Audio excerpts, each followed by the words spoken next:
Yo, it's a stupidly small podcast. It's Wednesday, 28th of October 2016. Hello, Lauren Clark. Did you say October? Yes. Good. No, good. Can we save this one? Nearly the end of the year. That means we get Wednesday, the 28th of October off. Let's just save that one. Oh, this is great. Okay, so this is for the future? Yeah. Yeah. Oh, okay. We're talking about the future. Anyway, do that. it's Wednesday, 28th of September. Hello, Lauren Clark. Hello, Stu Farrell. By the way, it's 2016 as well, too. Oh, good. Yeah, good. Stu Farrell. That's messy, yes. You know what what time of the year it is? Don't say Brownlow. Don't say football. Don't say Brownlow football. Brownlow football? It is the magpie swooping season, right? You even heralded this. You said I at got the attacked start out the front of my this, house. I Well, was mowing the lawn and I had a bird going me hard. I never had it happen. I thought I had. I thought everyone had been swooped by. Like I vaguely had them maybe swoop me. It is like the freaking movie that the guy made about the birds. Anyway, listen. Hey, listen. I knew you'd have a go at me for this. Listen, so here's the story, right? But the only reason I'm telling you this is not, hey, I was swooped by magpies and they're really bad. But the point of the story is, okay, calm down, move on.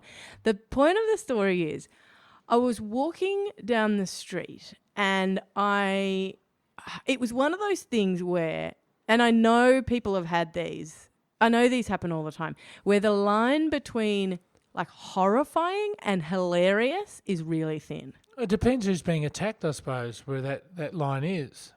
Yeah, but you know, like Australia's Funniest Home Videos and all that stuff. And you know how I've told you that like I, despite myself and my, I like to think I have quite a nuanced, understanding of comedy. I've seen like everything in the world. But you still enjoy a gridiron ball to the nuts. I honestly, it's not the nuts thing I don't get. But if somebody falls off a treadmill backwards when I'm not expecting it, really, it's ridiculous. Taylor I Swift. can't excuse it. It stands up to no analysis, but it makes me laugh. So there must be something in all of us that, and so what happened to me was, I was like walking along and I experienced the horror and the fear, then almost immediately afterwards, I was looking around, sort of giggling to see who had seen what had happened. Because, so I'm walking down the street, right? I have a baby strapped to the back of me. There's your problem. And, and it was because what's just recently happened is he's gone from the front to the back, right? He used to be like, you know how you see people carrying a baby in front and then when they're bigger, they can go on their backpack. Right. Yeah, it was a weight thing, heaviness thing. Anyway, and... Why don't you just push him in a pusher like they all did in the old days? Sometimes no. Anyway, so I'm walking down My the mum street. never had a backpack. Oh, here we go. I knew it was going there. I knew it was going somewhere other than, you just can't help yourself, can you? I really can't. Anyway, so I'm walking down the street with a baby. Now the baby has and this is really hard to tell. So it's new. It's new, this whole baby on your back thing. And it's really hard to tell when they've gone to sleep. Baby on your back. Except that they go heavy. So you feel them go a bit heavy. And if you can listen for breathing, you can hear that it's a bit more deep breathing, right? So they're sleeping. So I was like, okay, that is a sleeping baby. There's a sleeping baby on my back. And I need to sort of just be a little bit ginger with the way I hold myself so that, everything's sort of, everything's okay, right? So I'm walking along and I'm kind of being a bit more careful than you would if you're just sprint walking, going on a walk, right? Right. And this magpie swoops me. And I'm thinking, cripes, that is terrifying. And then it happens again, and then I realise, and I literally had the thought, thank goodness it's not really going for me. And then I realised it's going for the baby. It's going for the soft skull. I don't know what it was doing, but it was terrifyingly, to use a phrase I'm sure you're excited by, Hitchcockian. It was completely scary. And so I suddenly became insane. Like it was like No. It was like a video of like somebody getting chased by a bee and you can't see the bee. You know, in a movie, in comedy, sometimes there'll be a scene happening outside and a scene happening inside, and it's usually a British movie, and the people inside are sipping tea and saying things and they'll usually be saying something like, "He's a very fine man, mother. You must let me marry him." And then it cuts to outside, and he's like being chased by bees, but you can't see the bees, and he's like just a flaming idiot, just running around. His pants are falling down. Almost Steve Martin-esque. Totally, right? Steve Martin or the Brits. You usually get that genre covered. Anyway, that was me. I was literally doing sort of circles backwards. So I'm like backing around. I'm walking backwards for some reason because I don't know why I thought that would help. And I'm kind of like doing like little corkscrew movements to avoid You have to look at the bird. So what's the trick? You have to look at it. No, because when I was getting attacked the other week, I spoke about this already. I had two people sitting on my porch laughing at me. Yeah. If you turn and stare at the bird, it stops mid-flight. It puts the bird brakes on. You're kidding. I'm not kidding. This is why people advise you to wear hats with eyes painted on. With eyes on and bits of plastic sticking out. So because then the plastic, because all it's going to attack is the highest point. So if you that's what I thought. Yeah. So what I suggest Lauren, so what I did was you wear your baby and a helmet from now on with stuff with like all these massive fronds hanging out the top. Well, no. Do you know what I did? Was I remembered one time when I went to a place where you could walk amongst the emus. Right. You were getting swooped by emus. How short were you? No, but emus can be kind of full on. Like they can be a little bit aggressive. Emus are the losers of the bird world. They're like they're just sort of odd-shaped losers. I'm going to emu shame here and say they are potentially the ugliest, stupidest birds going. Well, they've got an uglier cousin, haven't they? The cassowary. Oh, really? You know, the prehistoric ones with the blue and the dandruff on their sword bit on their head and stuff. They're great. I like those guys. Well, they're amazing. I told you about those guys that I saw one of like 12 in the world and stuff by accident. 2 of 12 in the world. And you killed one of them. Threw and a Coke bottle at it. And I thought, oh, how lovely, and just sat there and looked at them and found out later that they could have killed me and stuff. But anyway, so once when I was checking out the emus, somebody told me, put your hands above your head, like clap them together above your head so that you look like you're taller than you are. And then they go for the fingers of your hands. So, of course, what did I do when I was on this walk with the baby? I'm doing backwards circles and waving my arms around. And then suddenly I clap them together. So I'm walking backwards with my hands over my head. Honestly, Stuart, I'm sure that there was somebody at a balcony somewhere because I was in like a suburban street looking at me and just going, get a load of... Like, I wouldn't be surprised if I was on YouTube as a Were you YouTube wearing... video, active wear on the bottom and a Fonzie jacket on top? I may have been. Oh my God. You know what? That is very Is there no shame? Stupid.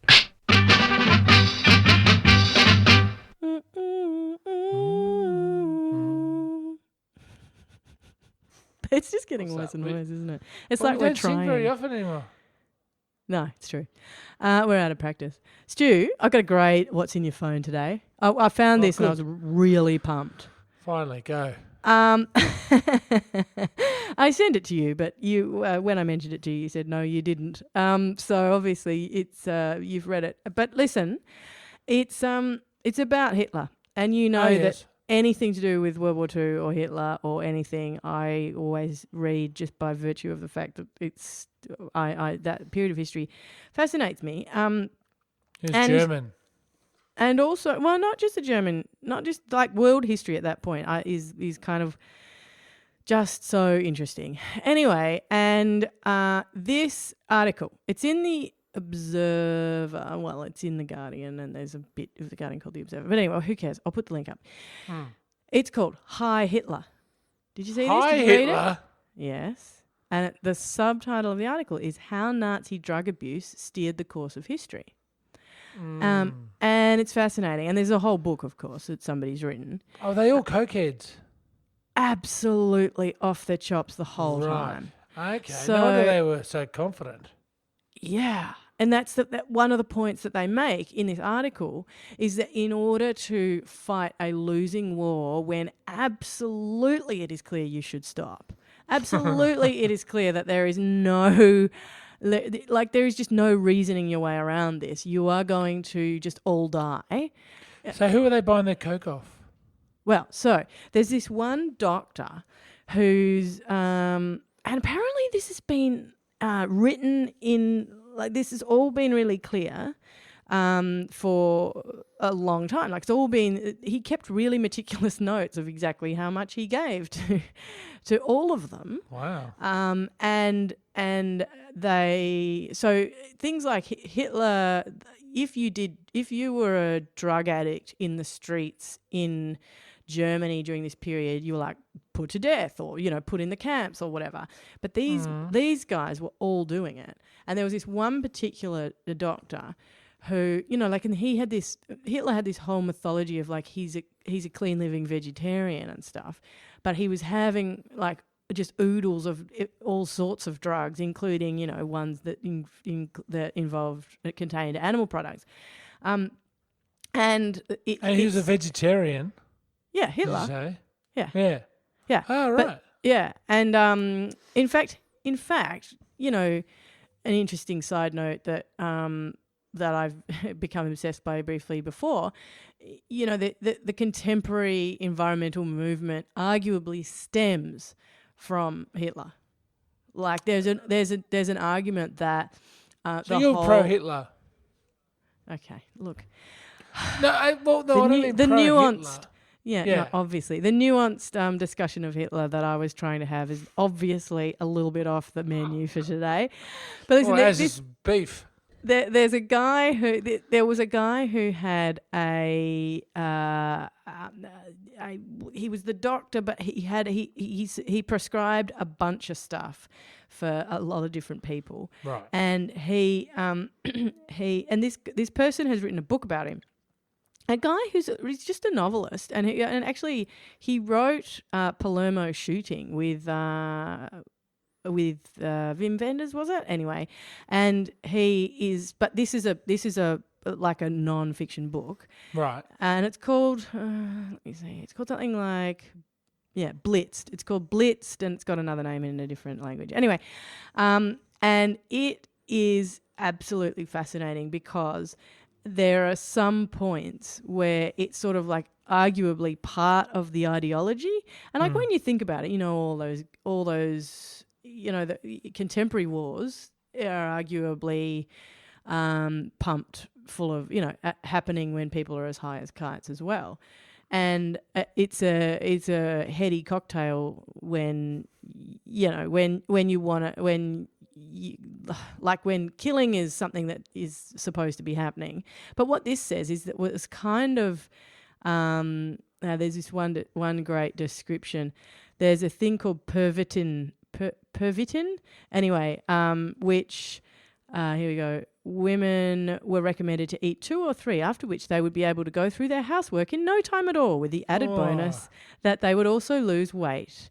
Nice. And others described, the guy himself, the author, describes it as National Socialism in pill form. Anyway, it's just interesting how like it links ideology and also kind of psychology, like masculinity and like like life falling down around you, to these drugs, and how like he kind of argues that they pretty much went hand in hand. Anyway, that's my what's in phone. Well, now, Lauren Clark, if someone wanted to perhaps get some of this Pervitin, how would they get in contact with us? As usual, Stu, you've taken the nuance out of my conversation there beautifully. People can find us at stupidlybig.com. We are so different, aren't we? We just really are. We really are. StupidlyBig.com, Stupidly Big on Facebook, Stupidly Big on Twitter, and Stupidly Big in iTunes. We got to be quick today, Stu, but people can give us a rating and a review on iTunes. That's really the way to make our day and contribute in some way to the podcast. And Stu Farrell, will I see you tomorrow? You will, and can I just add an extra little forward plug in for a massive mailbag Monday for next week? So keep your correspondence coming in. I apologise again for not being here a couple of days ago. Yeah, you have been promising a massive mailbag for some time now. It's got to happen one day. Well, that's right. Maybe one day. Stu, it's a delight as always. I guess I'll see you tomorrow. No doubt.